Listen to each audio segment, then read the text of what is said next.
Now, it stretches across a mile of countryside, a mile of hillside above Dover, and cost a fortune to build. It was meant to repel invading forces.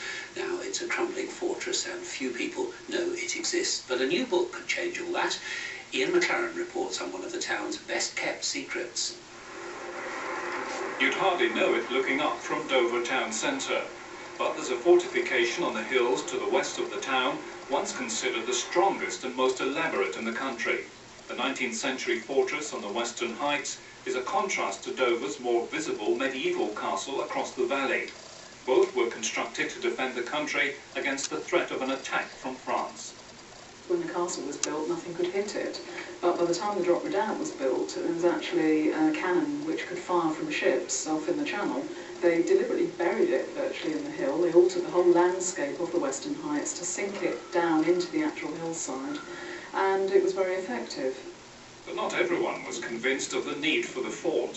One critic claimed it contained enough bricks to build a cottage for every labourer in Kent and Sussex. John Peverley, a Dover-born architect who's published a booklet on the history of the fortress, says it could house up to 3,000 troops to ward off an invasion from revolutionary armies. It was what was often called Palmerston's Follies.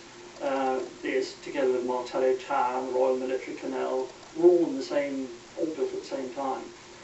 Then it was finished roughly around about 1860, and the military continued to occupy it till the middle 1920s. Although there was always a military presence up here till, I suppose, about 1960. It was John Peverley who fought plans in the 1950s to use the moat as a dump for household waste. Now it's hoped the fortress can be transformed into a tourist attraction.